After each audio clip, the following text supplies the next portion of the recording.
आज से 5000 साल पहले भगवान श्री कृष्ण ने श्रीमद् भगवद गीता का ऐसा अद्भुत ज्ञान दिया जो बहुत गहरे रहस्यों से भरा हुआ है, जो आज भी जिंदगी की हर मुश्किल से हमको बाहर निकाल सकता है, हर सफलता दिला सकता है।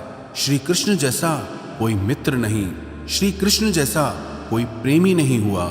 श्री कृष्ण का चरित्र इतना दिव्य और अद्भुत है जिसके बारे में विचार करके आज भी लोग चकरा जाते हैं। आज हम उन्हीं श्री कृष्ण के जीवन और ज्ञान से 11 चीजें सीखेंगे जो हमारी जिंदगी को पूरी तरह बदल सकते हैं। इसीलिए इन बातों को समझने के लिए आपको अंत तक इसे पूरा सुनना चाहिए। सबसे पहली बात कि आप अपनी जिंदगी में सबसे खास सिर्फ उसी को बनाना जिस पर आप खुद से भी ज्यादा भरोसा कर सकें। अगर आप किसी ऐसे व्यक्ति को अपना सब कुछ मान लेते हैं जिस पे आप भरोसा नहीं कर सकते, तो विश्वास रखना उससे आपको बहुत दुख पहुंचेगा। ऐसे इंसान से रिश्ता जोड़ के सिवाय दुख के आपको कुछ नहीं मिलेगा। लेकिन अगर आपने अपनी जिंदगी में किसी ऐसे इंसान को सब कुछ माना है जिस पे आप खुद से भी ज्यादा भरोसा करते हो, जो आपके भरोसे के निभाने के लायक हो, सिर्फ ऐसे ही इंसान को अपनी जिंदगी में सबसे खास जगह देनी चाहिए। जब महाभारत का युद्ध शुरू होने वाला था, तब दुर्योधन ने अपनी सेना के सभी योद्धाओं से पूछा कि आप लोग पांडवों की सेना को कितने दिन में समाप्त कर सकते हो। तो भीष्म पितामह ने कहा कि अगर श्री कृष्ण ना हो तो मैं सारी पांडव सेना को 1 महीने के अंदर समाप्त कर दूंगा। यही प्रश्न दुर्योधन ने द्रोणाचार्य से भी किया, कर्ण से भी किया। सब ने अपना अपना समय बताया और यही विषय पांडवों की सेना में भी चल रहा था कि आप कौरवों की सेना को कितने दिन में समाप्त कर सकते हो, जिसमें भीष्म, द्रोणाचार्य और कर्ण जैसे योद्धा बैठे हों। तो अर्जुन ने कहा कि मैं पूरी कौरव सेना को भीष्म पितामह, द्रोणाचार्य और कर्ण जितने भी पृथ्वी के योद्धा हैं, मैं उन सबको क्षण भर में हरा सकता हूं, क्योंकि श्री कृष्ण मेरे साथ हैं। और अगर वो मेरे साथ हैं, विश्व के सारे योद्धा आ जाएं, देवी देवता क्यों ना आ जाएं, पर मैं सबको परास्त कर सकता हूं अगर श्री कृष्ण मेरे साथ हैं तो। महाभारत का एक और भी प्रसंग है। एक दिन कौरवों ने छल से एक योजना बनाई और अभिमन्यु को सबने मिलकर के छल से मार दिया, और उसका कारण था जयद्रथ। जयद्रथ की वजह से उस तक सहायता नहीं पहुंच पाई। फिर जब अर्जुन को यह पता चला कि अभिमन्यु का वध जयद्रथ के कारण हुआ है, तो उसने प्रतिज्ञा कर ली कि कल सूर्यास्त तक मैं जयद्रथ का वध कर दूंगा, नहीं तो मैं अग्नि समाधि ले लूंगा। और दूसरे दिन कौरवों ने ऐसा चक्रव्यूह रचा कि जयद्रथ को असंख्य सैनिकों के पीछे जाके खड़ा कर दिया। तब श्री कृष्ण ने अर्जुन से पूछा कि तुमने जो प्रतिज्ञा की है क्या सोचकर की है? आज कौरवों ने जयद्रथ को सेना के बिल्कुल अंत में खड़ा कर दिया है, और आज शाम तक तुमको सारे योद्धाओं से लड़कर उस तक पहुंचना है। कैसे सच कर पाओगे अपनी प्रतिज्ञा को? तो अर्जुन भगवान के चरणों में गिरकर कहने लगा कि मैंने जो ये प्रतिज्ञा की है अपने भाइयों के बल पे नहीं की, भीम के बल पे नहीं की। मैंने ये जो प्रतिज्ञा की है अपने शस्त्रों के बल पे नहीं की है, अपनी शक्ति के बल पे नहीं की है। मैंने जो ये प्रतिज्ञा की है आपके बल पे की है। मुझे पूरा विश्वास है कि दुनिया की ऐसी कोई प्रतिज्ञा नहीं है जिसे आप सच नहीं कर सकते। अगर आप मेरे साथ हो तो सारे ब्रह्मांड की सेना सामने क्यों ना खड़ी हो, आप मेरी प्रतिज्ञा जरूर पूरी करेंगे। और उसकी वो प्रतिज्ञा श्री कृष्ण ने पूरी की भी। तो इन कथाओं से हमको ये शिक्षा मिलती है, जीवन में जिसे भी आप सब कुछ मानो वो उसके लायक होना चाहिए, वो इंसान वैसा होना भी चाहिए। हम भरोसा तो बहुत कर लेते हैं पर लोग उसके लायक नहीं निकलते। तो ये शिक्षा हमें अपनी जिंदगी में जरूर अपनानी चाहिए कि जिस पर भी हम भरोसा करें वो उस भरोसे के लायक जरूर होना चाहिए। श्री कृष्ण से दूसरी चीज हमें ये सीखनी चाहिए, मित्रता निभाना, दोस्ती निभाना। भले ही वो गांव में रहे पर उनका लालन पालन एक धनी परिवार में हुआ, लेकिन जो उनके मित्र थे वो बहुत गरीब थे। वो अपने मित्रों से कहते थे कि तुम लोग अपने पैरों में चप्पल क्यों नहीं पहनते हो? तो उन्होंने कहा, हे कृष्ण, हमारे पास चप्पल पहनने को है ही नहीं, तो हम पहनेंगे क्या? तो श्री कृष्ण ने भी उस दिन से चप्पल पहनना छोड़ दिया। जो जीवन मेरे मित्र जीते हैं वही जीवन मैं जीऊंगा। अगर कोई ऐसी चीज जिसे मेरे मित्र ले नहीं सकते, खा नहीं सकते, वो मैं भी नहीं खाऊंगा, वो मैं भी नहीं लूंगा। एक मित्र था भगवान कृष्ण का जिसका नाम था सुदामा। वो अयाची ब्राह्मण था, मतलब कि वो कभी किसी से मांगता नहीं था और उसकी वजह से उसको दान दक्षिणा मिलती भी नहीं थी। एक दिन उसकी पत्नी ने कहा कि श्री कृष्ण तो तुम्हारे मित्र हैं, सखा हैं, द्वारिका के राजा हैं, स्वर्ण की नगरी है उनकी, तुम उनसे जाके मदद क्यों नहीं मांगते? तो सुदामा बोला कि मैं अपने मित्र से कैसे मांग सकता हूँ, मैं तो कभी किसी से कुछ नहीं मांगता। तो उसकी पत्नी ने बोला, अपने लिए मत मांगो, अपने बच्चों के लिए तो मांगो। जब सुदामा यात्रा करके द्वारिका पहुंचा तो काफी दिन तक वहां पर रहा, पर इतने दिन तक रहने के बाद भी वो श्री कृष्ण से अपने लिए कुछ मांग ही नहीं पाया। लेकिन श्री कृष्ण उसकी सारी स्थिति समझ गए। जब वो द्वारिका में रह रहा था, उन्होंने अपने लोग भेजकर उसके शहर में उसके लिए सुंदर महल तैयार करवा दिया। काफी दिन रहने के बाद जब सुदामा वापस गया तो वो बहुत खुश था कि मैं श्री कृष्ण से मिलके आया हूँ, पर मन में दुख भी था कि मैं अपने लिए कुछ मांग ही न पाया। जब वो अपने घर पहुंचा तो देखा जहां उसका घर था वहां एक महल खड़ा हो गया है, दास दासियां खड़े हो गए और अपनी पत्नी को जब सोने के आभूषणों से ढका देखा तो वो हैरान हो गया। सुदामा कहने लगा कि ये सब आया कहां से? बोला, ये सब आपके मित्र श्री कृष्ण ने किया है। सुदामा ने कहा, मैंने तो कुछ मांगा भी नहीं। मित्र हो तो कृष्ण जैसा जो बिना मांगे ही सब कुछ दे दे। तो दोस्ती निभाना सीखना है तो श्री कृष्ण से सीखना चाहिए।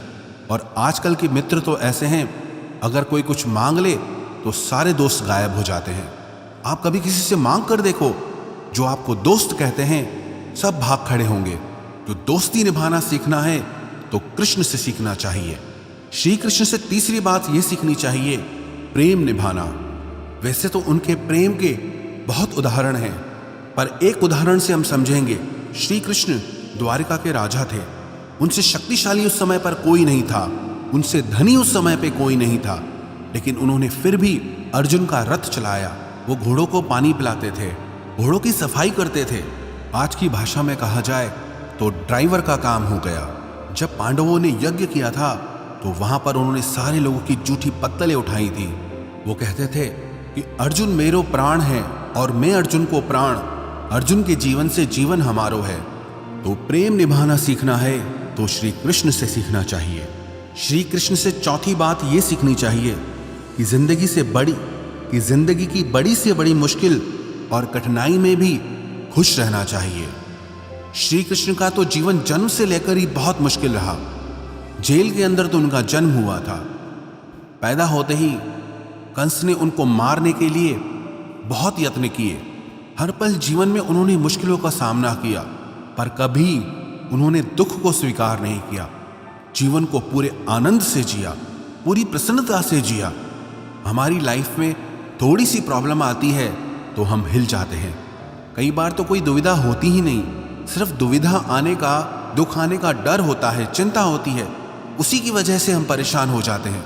जिंदगी को आप कंट्रोल नहीं कर सकते, परिस्थितियों को आप कंट्रोल नहीं कर सकते, पर परिस्थिति चाहे कैसी भी हो, उसमें खुश रहना है या दुखी रहना है वो आपकी चॉइस होती है। वास्तविकता में दुख और सुख बाहर की चीज है ही नहीं, सब आपके अंदर की चीज है। तो श्री कृष्ण के चरित्र से ये बात जरूर सीखनी चाहिए कि बाहर की परिस्थितियां चाहे कैसी भी हो, लेकिन हमको अंदर से हमेशा खुश रहना चाहिए।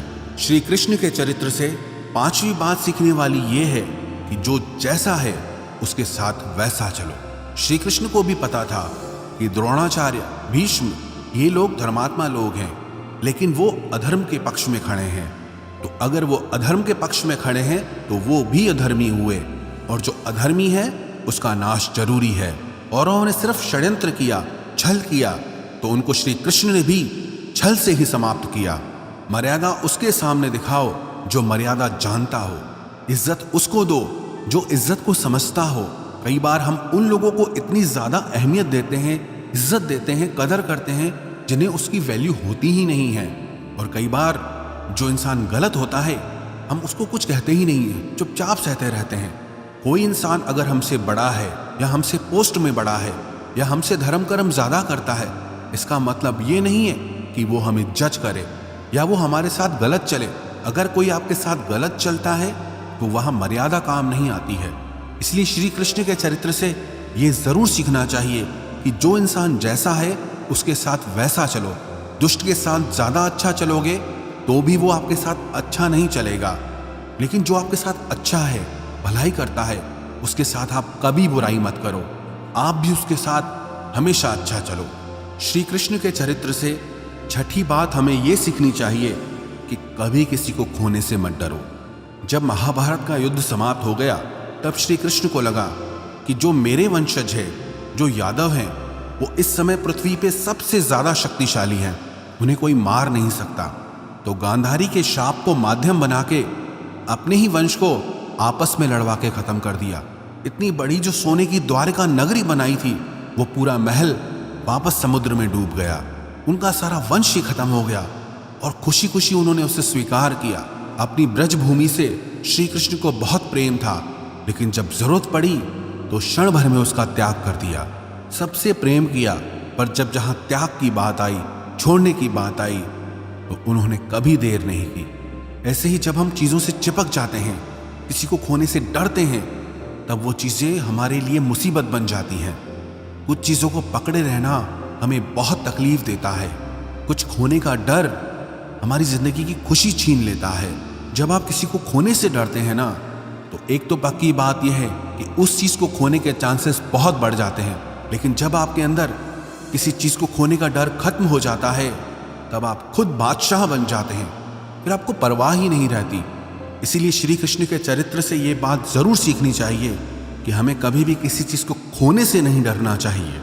सातवीं बात श्री कृष्ण से हमें ये सीखनी चाहिए कि आपको जो कुछ भी जिंदगी में चाहिए, उसके लिए आपको खुद मेहनत करनी होगी और कोई नहीं आने वाला आपकी भलाई करने के लिए। श्री कृष्ण ने अर्जुन से कहा, उद्धरेदात्मनात्मानम नात्मानम अवसाधयेत। गीता का ये उपदेश है कि हे अर्जुन, कि तुझे अपनी भलाई खुद ही करनी होगी। अपने लिए कुछ अच्छा खुद ही करना होगा। यही इस दुनिया का कड़वा सच है।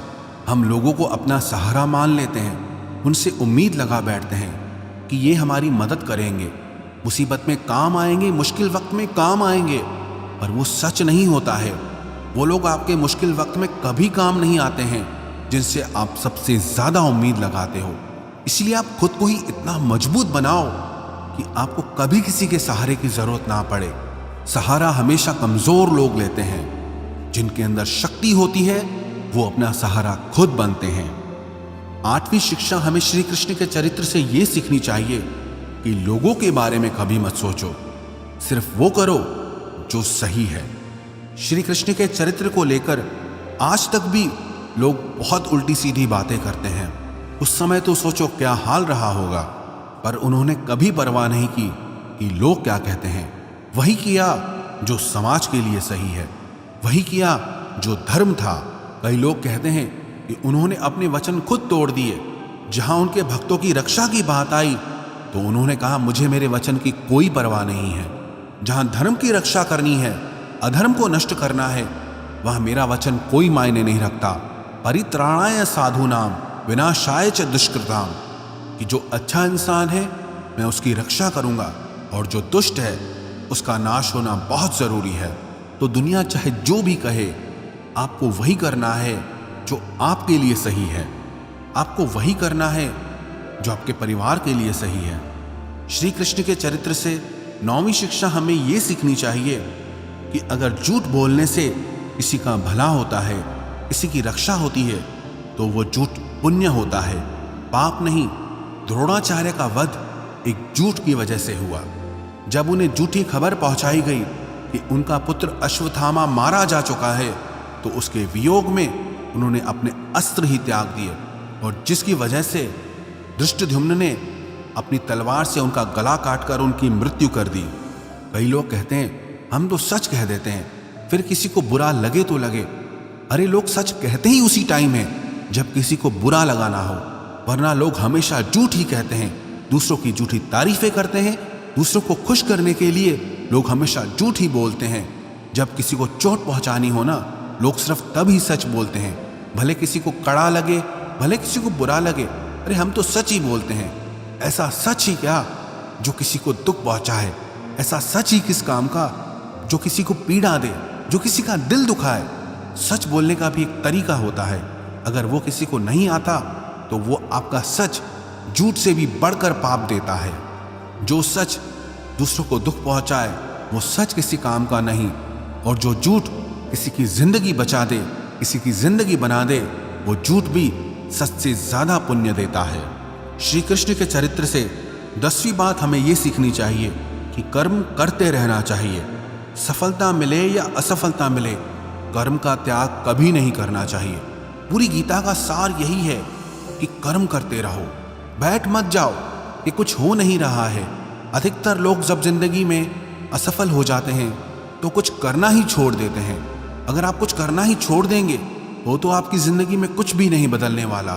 आप अगर 10 बार हार कर भी फिर उठने की ताकत रखते हैं तो विश्वास रखना 11वीं बार में जीत आपकी ही होगी। तो अपनी असफलताओं से ना डरें, कर्म का त्याग ना करें, जीवन में हमेशा कर्म करते रहना चाहिए।